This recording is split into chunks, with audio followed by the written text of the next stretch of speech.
नमस्कार मंडळी. दत्ताची गाय. दत्त दत्त दत्ताची गाय. गाईचे दूध, दुधाची साय, साईचे दही, दह्याचं ताक, ताकाचं लोणी, लोण्याचं तूप, तुपाची धार. दत्त दत्त दत्ताची गाय. दिगंबरा दिगंबरा श्रीपादवल्लभ दिगंबरा, दिगंबरा दिगंबरा श्रीपादवल्लभ दिगंबरा. दर गुरुवारी देवाऱ्यापुढे हात जोडून संतलयीत मनोभावी दत्त दत्त दत्ताची गाय म्हणणारे आजी आणि चिरंजीव मोरू लहानपणापासून बघत आला होता. आजही चिरंजीवी मोरू आजीला तसाच बघत होता आणि ते दोन प्रश्न त्यांना दर गुरुवारी पडत असत. तेच प्रश्न त्याला आजही पडत होते. आजी हे स्तोत्र का म्हणते आणि मुळात हे स्तोत्र आहे काय?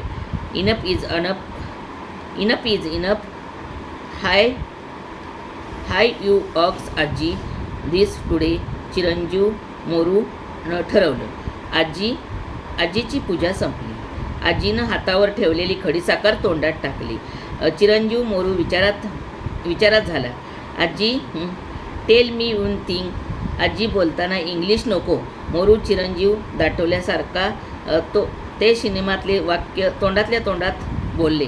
इंग्लिश नाही कळत, पण मला तू काय बोलतोस ते कळतं रे बाळा.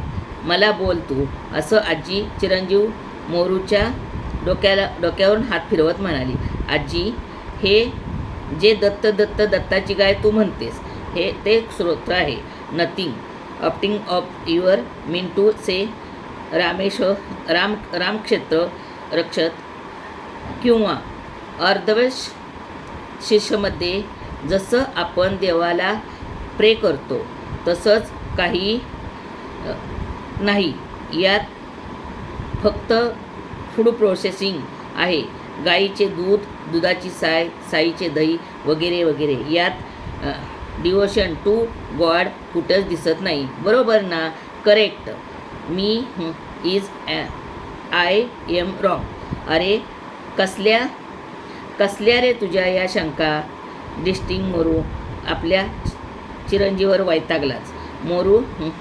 मोऱ्या गाढवा, विचारू दे की त्याला हे प्रश्न वास्तविक तुलाही पडायला हवे होते.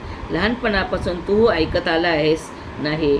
मोरूच्या बाबांनी मोरूचे कान उपटले आणि मोरूच्या आईला स्वतःच्या सोला म्हणाले, तुम्ही उत्तर देता का मी देऊ?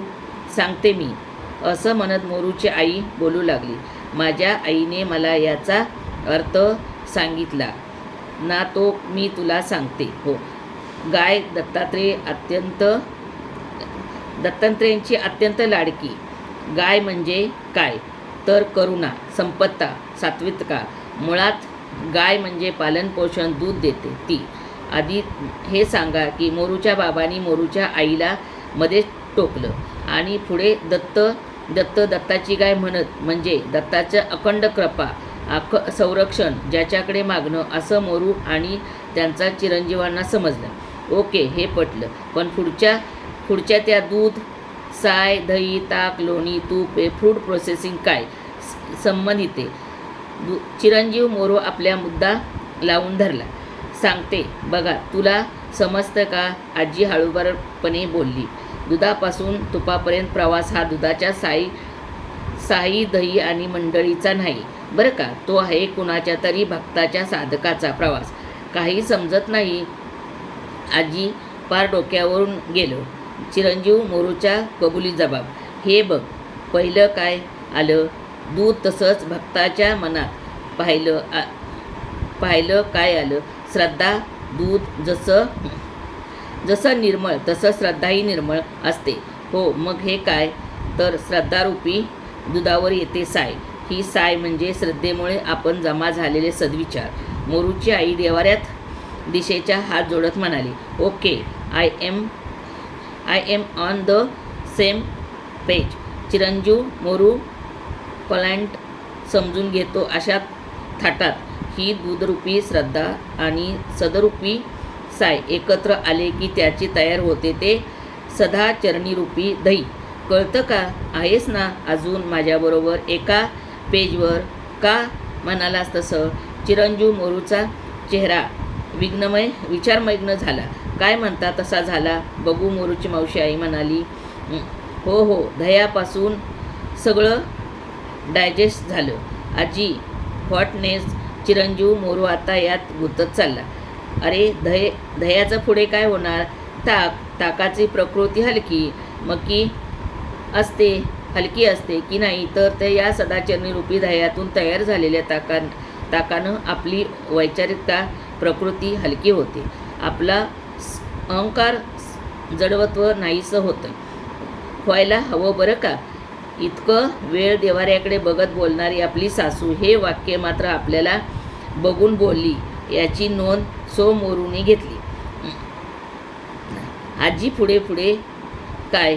चिरंजीव मोरूला आता आजीला थांबवून द्यायचं नव्हतं. तूच विचार कर की पुढं काय ते ताक घुसळल्यावर त्याचं काय तरंगतं? बटर. मग आय मीन लोणी व्हॉट सील. आपण उत्तर देऊ शकलो याचा आनंद चिरंजीव मोरूच्या चेहऱ्यावर आणि एकदम उत्तर द्यायची संधी होती तीही आपण गमावली याची हळहळ मोरूच्या चेहऱ्यावर दिसली. हुशार आहेस. मोरूची आई हसली आणि चिरंजीव मोरूला पुढे म्हणाली. आता अहमपणाचं जडवत्व नाहीसं करणार, ताक घुसळणार म्हणजे विचार मंथन तयार होते. भक्ताच्या साधनेतून येणारी सार्थकता. थांब आजी, हे काय म्हणालीस तू? सार्थकता? I dear get you sent. नाही, मला समजलं. चिरंजीव मोरू गोंधळून म्हणाला. अरे सार्थकता म्हणजे जो दुधापासून लोण्यापर्यंत प्रवास आपल्या मिळाला. मोरूचे बाबा मोरूच्या आईच्या मदतीला धावून आले. आता लोणी काढल्यावर काय होतं? मोरूच्या बाबांनी विचारलं. प्रश्नाचं उत्तर ह्यावेळी मोरूच्या आधी चिरंजीव मोरूनं दिलं. तूप. करेक्ट. सार्थक रूपी म्हणजे लोण्याचा अंतिम पायरी म्हणजे तुपाच्या रूपातील आत्मशुद्धी म्हणजे काय हे विचारायच्या आतच जशी आंघोळ ही आपली शरीर शुद्ध करायची प्रक्रिया तशीच आत्मशुद्धी ही आपले मन शुद्ध करायची प्रक्रिया. I am hope you understand.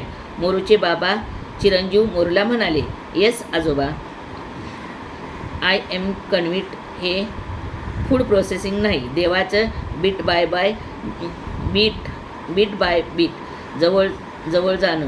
किती युनिकपणे सांगितलं यात. अमेझिंग. थँक्स आजी. थँक्स आजोबा.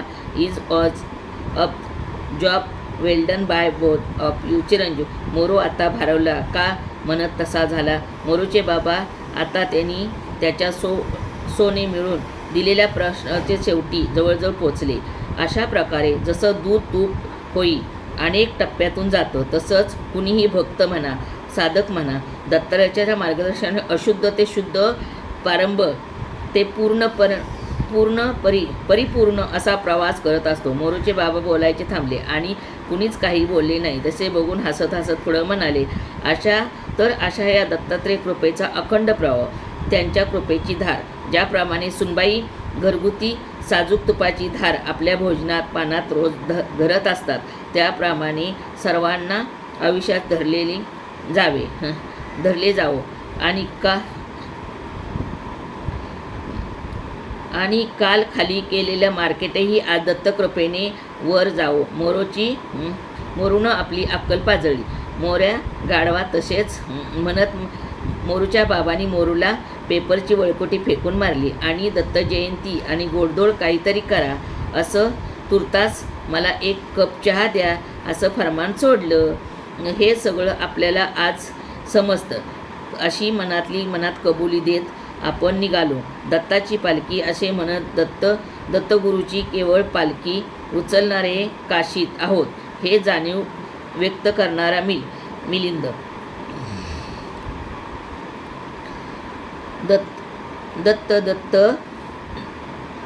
दत्त दिगंबरा श्रीपाद वल्लभ दिगंबरा. तर आवडल्यास लाईक करा, शेअर करा आणि सबस्क्राईब करा.